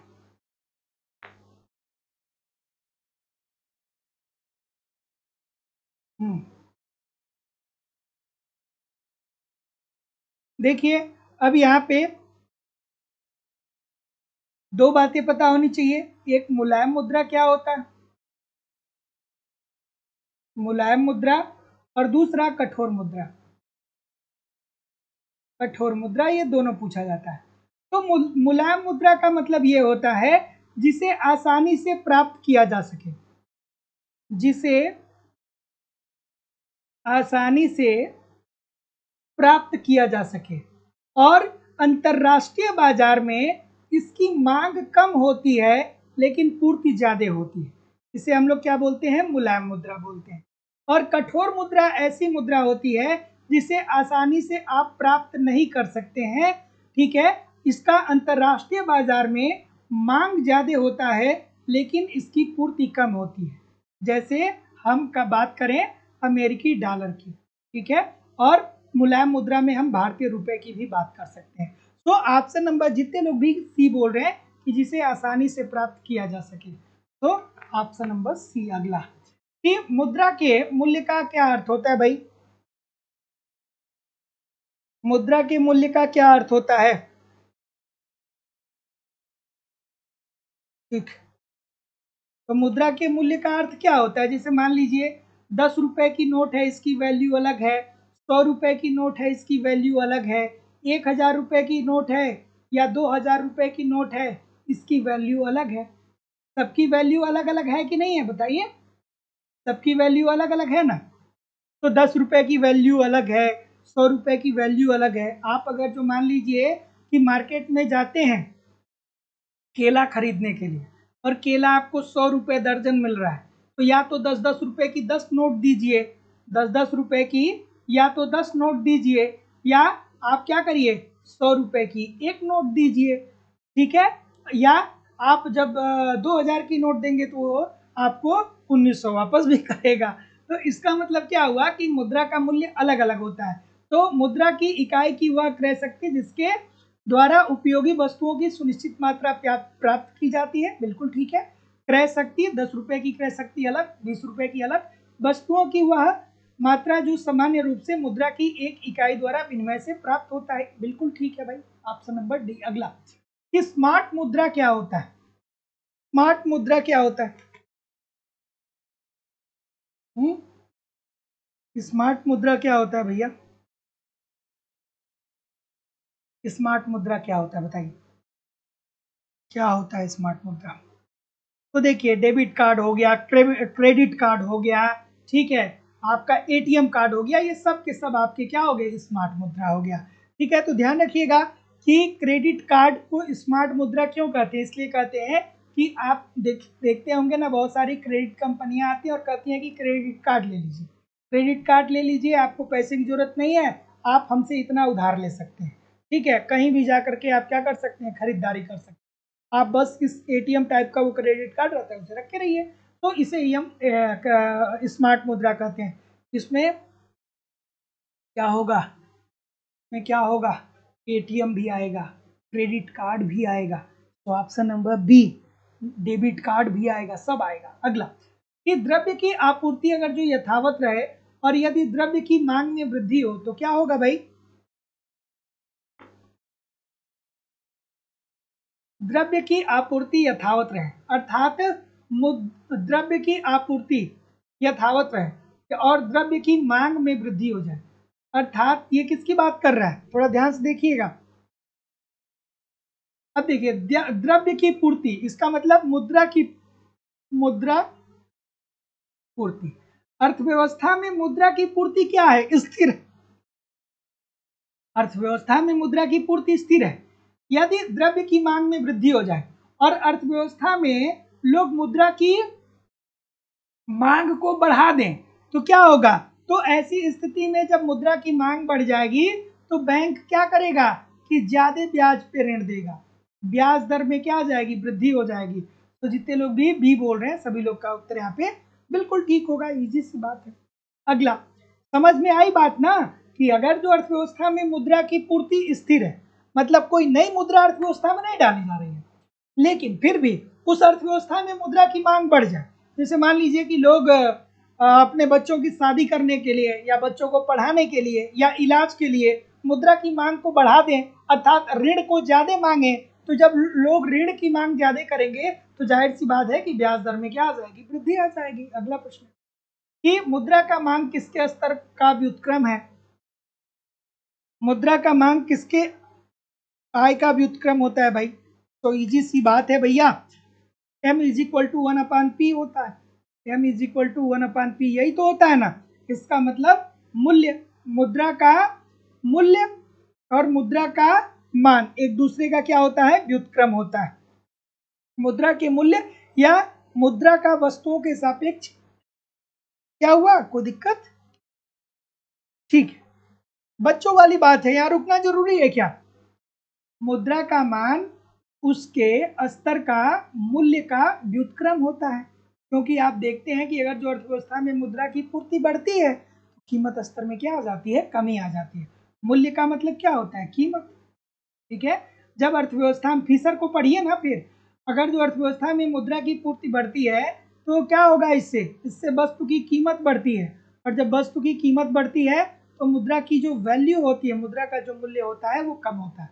अगला, कि P इज इक्वल टू के आर अपान एम किसके द्वारा प्रदत्त कैम्ब्रिज समीकरण है। अब ऐसे प्रश्नों के लिए भैया थियरी तो पढ़ना ही पड़ेगा, ठीक है। तो जितने लोग भी पीगू की बात बोल रहे हैं कि P इज इक्वल टू के आर अपान एम, ये किसने दिया था, पीगू ने दिया था, सभी लोग का उत्तर ठीक है। अब आपको याद रहना चाहिए पीगू, मार्शल, ये सब याद होने चाहिए भाई, सब याद होने चाहिए। अगला है कि मुद्रा के परिमाण सिद्धांत का फिशर का संशोधित समीकरण क्या है। चलिए भैया, मुद्रा परिमाण का सिद्धांत किसने दिया था, तो मुद्रा परिमाण सिद्धांत, मुद्रा परिमाण सिद्धांत किसने दिया था, तो फिशर ने दिया था, फिशर ने दिया था, ठीक है। अब फिशर साहब ने जो अपना मूल समीकरण दिया था,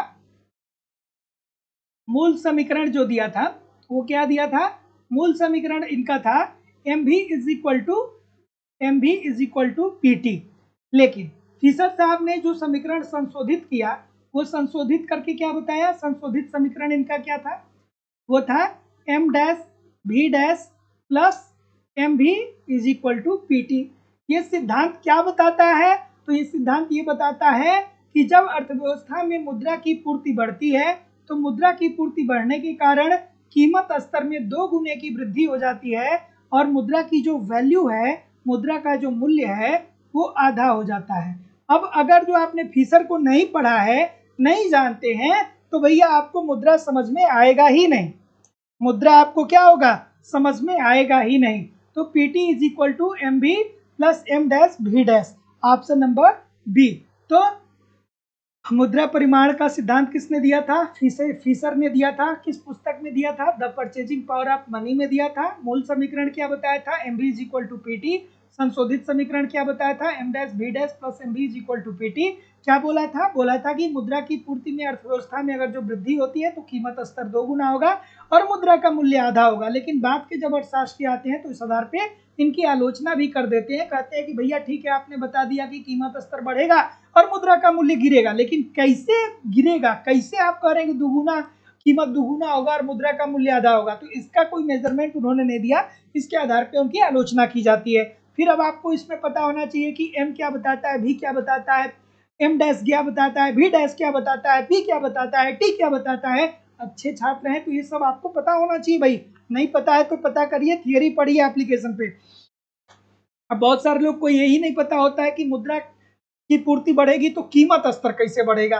तो मुद्रा की पूर्ति अगर जो मान लीजिए 50,000 करोड़ भारतीय अर्थव्यवस्था में डाल दिया गया, तो मुद्रा की पूर्ति बढ़ी तो ये सारा पैसा धीरे धीरे पूरी अर्थव्यवस्था में सर्कुलेट हो जाएगा, सबके पास चला जाएगा, सभी लोग मांग बढ़ा देंगे, और मांग के अनुसार अगर जो पूर्ति में वृद्धि नहीं होगी, उत्पादन में वृद्धि नहीं होगी, तो वस्तु की कीमत बढ़ जाएगी, और जब वस्तु की कीमत बढ़ती है तो मुद्रा का मूल्य क्या हो जाता है, कम हो जाता है। जैसे मैं आपसे ये कहूँ कि 2020 में क्या था, 2020 में 70 रुपया पर केजी दाल था, 70 रुपया पर केजी दाल था, तो आपके पास 140 रुपये था, तो 2 किलो दाल आप खरीद सकते थे।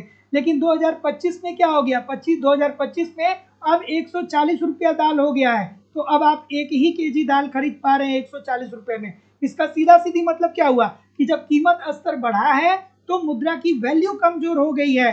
2020 में जो हम उसी मुद्रा से 2 किलो दाल खरीद रहे थे, अब कीमत स्तर बढ़ने के कारण उसी मुद्रा से केवल हम 1 किलो दाल खरीद रहे हैं, ठीक है। अगला प्रश्न कि मुद्रा को तटस्थ कहा जाता है, तो मुद्रा को तटस्थ तब कहा जाएगा, तब कहा जाएगा भाई, तो मुद्रा को तटस्थ तब कहा जाएगा जब यह अर्थव्यवस्था के वास्तविक चरों को प्रभावित नहीं करेगा। देखिए बहुत सारी ऐसी चीजें होती है ना जो आप लोगों को बतानी होती है, लेकिन अगर जो मैं एक ही प्रश्न को के सारे पॉइंट को बताने लगूँ ना तो ये फिर सेशन खत्म ही नहीं हो पाएगा, और इकोनॉमिक्स में बहुत कुछ आपको पढ़ना होता है, बशर्ते एक क्रम से एक स्ट्रेटजी से पढ़ेंगे सब कुछ कवर हो जाएगा। चलिए अगला प्रश्न ये रहा कि परंपरावादी अर्थशास्त्रियों ने मुद्रा की पूर्ति में परिवर्तन से क्या कहा भाई।